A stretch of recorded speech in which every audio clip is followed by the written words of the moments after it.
Right then guys, Gaffed is back with the explanation to the twin deck, any card at any number. If you are me, this is an impromptu trick, and it is an impromptu trick, but it would run slightly differently if you did not have Gaffer's favourite crimped card, the Jack of Spades. Now this would work if you don't have a Jack of Spades, but this is how I've done it, so I'm going to show you how I did it. I've got a crimped Jack in this packet, so that doesn't matter where it is, we'll put it in the middle for now. And I've also got a crimped Jack in this packet because you know the Gaffer, every pack of cards I own has a crimped Jack of Spades just for whenever. So you've got two crimped Jacks of Spades and they can be anywhere in the packet. Spectator has a completely free choice to pick up either packet because it makes no difference. Let's say they pick up this packet. I want you to give this packet a shuffle for me. So they'll shuffle this packet.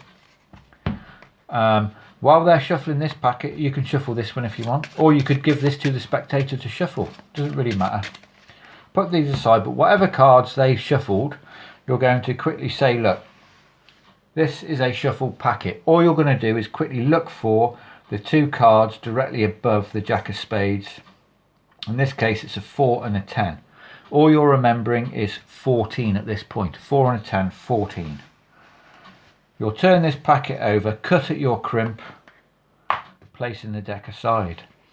You'll now make your prediction. All you're going to do is look for your Jack of Spades. So you're going to go through to the spectator, they'll see this. I mean, you could even show them the faces of the cards. They don't know what's going on at this point.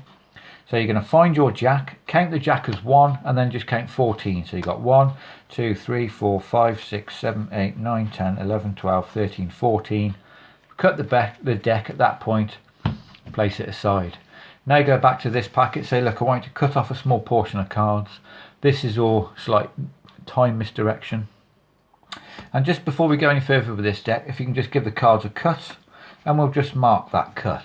Now all you've done is put your Jack of Spades here. This is another bit of time misdirection, the crisscross force. Now you're going to say to your spectator, just deal the cards and count how many you've got. 1, 2, 3, 4, 5, 6, 7, 8, 9, 10, 11, 12, 13, 14, 15.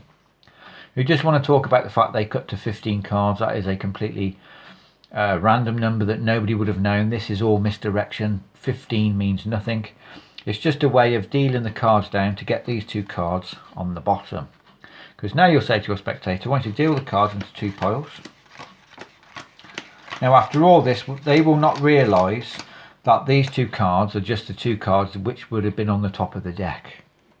So you turn these over and it is a 4 and a 10. We're just going to use these values, which is 14, and deal 14 cards. 1, 2, 3, 4, 5, 6, 7, 8, 9, 10, 11, 12, 13. The 14th card should be the Jack of Spades. Place it down. Put these cards aside. Maybe make sure you place it down, because I've got the Jack, it's a bit of a twisty card. So make sure it doesn't do that. And now go back to your crisscross force and show that they freely cut from a shuffle deck to the Jack of Spades. The two random cards they ended up on added up to 14, and in this packet the 14th card is a perfect match. So there you go guys, super simple. Now let's just say for instance you haven't got a Jack of Spades in the packet. How would this trick work? It would work like you would have to remember a card in this deck, the card you're going to force. Let's say we're going to force the Queen of Hearts. You're going to shuffle this. Oop. You'll quickly spread through this packet and you'll look for the Queen of Hearts. Wherever the Queen of Hearts is, you're going to take the next two cards. So in this case it'd be a King 13 and a 6 would be 19. So you're remembering 19. And you're going to have to cut the cards at this point, because you need this Queen on the bottom.